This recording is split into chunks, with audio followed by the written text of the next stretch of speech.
एक गांव में एक किसान था जिसे एक बहुत ही बुरी आदत लग चुकी थी।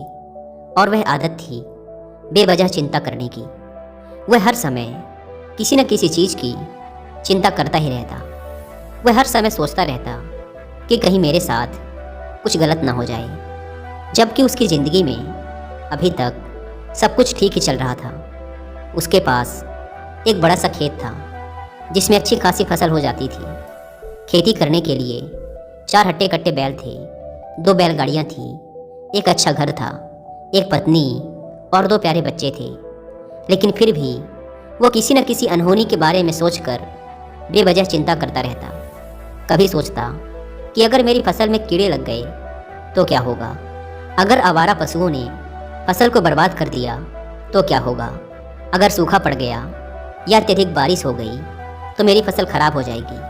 ऐसे ही वो भविष्य की अन्य बातों के बारे में सोचकर बेवजह चिंता में डूबा रहता। जैसे कि कहीं खेती के समय मेरे बैल बीमार न पड़ जाएं, मेरे बच्चों का भविष्य कैसा होगा, कहीं बुढ़ापे में मुझे कोई बड़ी बीमारी ना हो जाए, मेरे बच्चे बुढ़ापे में मेरा ख्याल रखेंगे भी या नहीं, वगैरह वगैरह। अपनी इस लगातार बेमतलब चिंता करने की आदत की वजह से वह अशांत और परेशान सा रहने लगा था। उसका स्वभाव कुछ चिड़चिड़ा सा हो गया था और अब उसका किसी भी काम में मन भी नहीं लगता था। उसकी पत्नी ने भी इस बात को अनुभव किया कि उसे बिना मतलब चिंता करने की आदत पड़ चुकी है। उसने उसे कई बार समझाने की कोशिश भी की कि तुम बेवजह चिंता करना छोड़ दो, लेकिन उसके समझाने का कोई मतलब नहीं निकला। तो फिर एक दिन वह उसे लेकर एक बौद्ध भिक्षु के आश्रम में पहुंची। बौद्ध भिक्षु बहुत ही बुद्धिमान और ध्यानी व्यक्ति थे। वो लोगों की समस्याओं का समाधान करने के लिए प्रसिद्ध थे। किसान और उसकी पत्नी ने अपनी सारी समस्या बौद्ध भिक्षु के समक्ष रख दी। किसान ने कहा, महात्मन, मैं हर समय किसी न किसी बात की चिंता करता रहता हूँ। मैं ज़्यादातर उन बुरी चीज़ों के बारे में सोचकर चिंतित होता रहता हूँ जो अभी तक मेरे साथ हुई भी नहीं। किसान की समस्या को पूरे ध्यान से सुनने के बाद बौद्ध भिक्षु ने कहा, ठीक है, तुम दोनों कल सुबह आना और फिर मैं तुम्हें तुम्हारी समस्या का समाधान बता दूंगा। अगली सुबह जब किसान और उसकी पत्नी बौद्ध भिक्षु के आश्रम में पहुंचते हैं तो देखते हैं कि बौद्ध भिक्षु बहुत ही चिंतित अवस्था में जमीन पर पलथी मारकर बैठे हुए हैं और उनके सामने एक दूध से भरा ग्लास रखा हुआ है। बौद्ध भिक्षु बार बार उस दूध की ग्लास की तरफ देखते और फिर कभी अपना हाथ अपने सर पे रखते तो कभी ज़मीन पे मारते। वो बहुत ही चिंतित और बेचैन दिखाई पड़ रहे थे। भिक्षु को इस तरह परेशान देख किसान ने उनसे पूछा, महात्मन, क्या बात है, आप इतने परेशान क्यों हैं? बौद्ध भिक्षु ने बहुत ही बेचैनी भरे शब्दों में कहा, मैं इस ग्लास के दूध को लेकर बहुत ही चिंतित हूँ। मुझे चिंता हो रही है कि कहीं बिल्ली इस दूध को गिरा न दे, कहीं ये दूध खराब ना हो जाए या फिर आश्रम का कोई शिष्य इसे पी न जाए। मैं इसी बात को लेकर सुबह से बहुत परेशान हूँ। बौद्ध भिक्षु के मुंह से ऐसी बातें सुनकर किसान और उसकी पत्नी जोर जोर से हंसने लगे। किसान ने हंसते हुए कहा, महात्मन, इसमें इतनी चिंता करने वाली कौन सी बात है? ये दूध ही तो है। अगर इसे बिल्ली ने गिरा दिया या ये खराब हो गया या फिर किसी ने इसे पी लिया तो क्या हो गया? ये आपको दोबारा मिल जाएगा।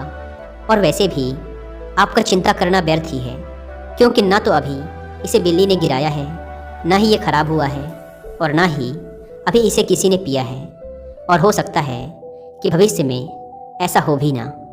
किसान के मुंह से ये बातें सुनकर बौद्ध भिक्षु मुस्कुराए और बोले, मैं भी तो तुम्हें यही समझाने का प्रयास कर रहा हूँ कि भविष्य की उन घटनाओं की चिंता करना व्यर्थ है जो अभी हमारे साथ हुई ही नहीं, और बहुत बड़ी संभावना है कि वो कभी होंगी भी नहीं। और अगर हो भी गई तो जिस चीज़ को तुम एक बार हासिल कर सकते हो उसे तुम दोबारा भी हासिल कर सकते हो, और अगर नहीं भी कर पाए तो कोई बात नहीं, क्योंकि समस्याओं के आने के साथ ही उन समस्याओं का सामना करने की हिम्मत भी अपने आप ही आ जाती है। बौद्ध भिक्षु की ये बातें सुनने के बाद किसान को लगा जैसे किसी ने उसके गाल पर एक थप्पड़ मारकर उसे नींद से जगा दिया हो।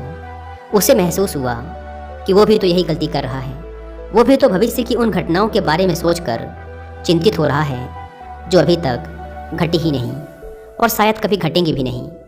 वह कुछ देर तक स्तब्ध खड़ा रह गया और फिर बौद्ध भिक्षु के चरणों में गिर पड़ा और कहने लगा, इतनी आसान भाषा में मुझे मेरी गलती का एहसास करवाने के लिए आपका बहुत बहुत धन्यवाद। और मैं आज से पूरा प्रयास करूंगा कि मैं बेवजह चिंता करना बंद कर दूं। जब तुम चल रहे हो तो केवल चलो, जब तुम खा रहे हो तो केवल खाओ। इस लोकप्रिय जैन कहावत ने कुछ महीने पहले मुझे पहली नज़र में ही इसके अर्थ के बारे में हैरान कर दिया था।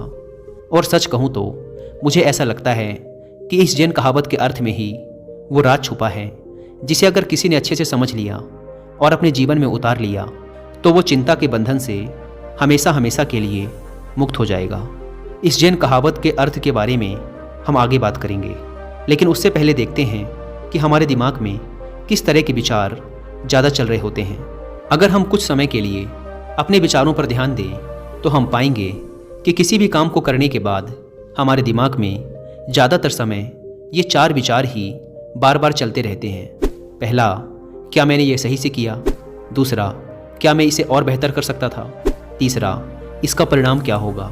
और चौथा, लोग मेरे और मेरे काम के बारे में क्या सोच रहे होंगे। ये ऐसे कुछ विचार हैं जो हमारे दिमागी सिस्टम में ज़्यादातर समय चलते रहते हैं, लेकिन हमें पता नहीं चलता, क्योंकि हमने इन विचारों के साथ जीना सीख लिया है।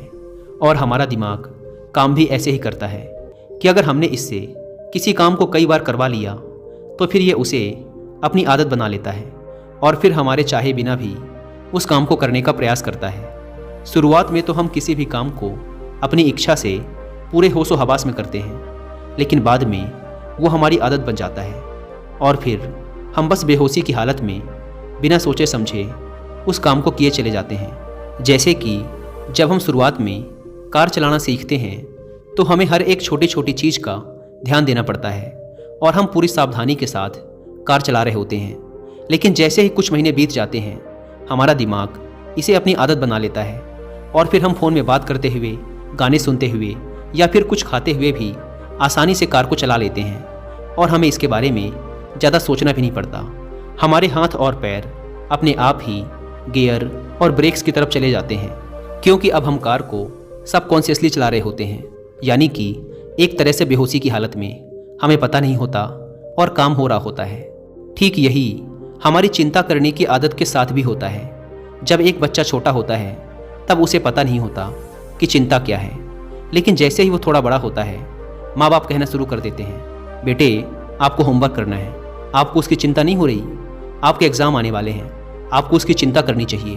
और ऐसे ही ना जानी कितनी सारी चीज़ों के लिए बच्चों के आसपास के लोग उसे चिंता करने के लिए कहते हैं और वो छोटा बच्चा इस बात को मान लेता है कि अच्छा, किसी भी काम को करने के लिए हमें उसकी चिंता करनी पड़ती है और फिर वो भी किसी काम या घटना के बारे में बार बार सोचने लगता है। शुरुआत में तो वो ये काम जानबूझकर करता है, लेकिन धीरे धीरे उसका मन इसे अपनी आदत बना लेता है और फिर ना चाहते हुए भी उसका मन एक ही विचार के बारे में बार बार सोचता रहता है और फिर वो अपनी पूरी ज़िंदगी चिंता के इस जाल में फंस कर रह जाता है। लेकिन अब प्रश्न ये उठता है कि इसका समाधान क्या है? तो इसका समाधान है ऊपर बताई गई जैन कहावत का अर्थ, यानी जागरूकता। हमें अपने विचारों के प्रति जागरूक होना पड़ेगा। हमें थोड़ी देर रुककर इस बात पर ध्यान देना होगा कि कहीं हम ना चाहते हुए भी एक ही घटना के बारे में तो बार बार नहीं सोच रहे। हमें पूरी जागरूकता के साथ ये देखने का प्रयास करना होगा कि पूरे दिन हमारे अंदर किस तरह के विचार उठते रहते हैं। अब आप पूछ सकते हैं कि केवल जागरूकता क्या करेगी? मैं कहता हूँ यह काफ़ी है। यह मन को शांत करने के लिए पर्याप्त है, मन को अपने स्वभाव का एहसास कराने के लिए पर्याप्त है। और जीवन में जागरूकता लाने का सबसे आसान तरीका है ध्यान करना। ध्यान करने के दौरान अपने विचारों पर ध्यान देना, और जब आप पूरी जागरूकता के साथ अपने विचारों पर ध्यान देना शुरू कर देंगे तब आप पाएंगे कि आपके मन में चलने वाले गैर जरूरी विचार एक एक करके अपने आप ही गायब होना शुरू हो जाएंगे और फिर आप अनुभव कर पाएंगे एक आनंदित और शांत जीवन का। दोस्तों, उम्मीद है कि आपको इस वीडियो से बहुत कुछ सीखने को मिला होगा।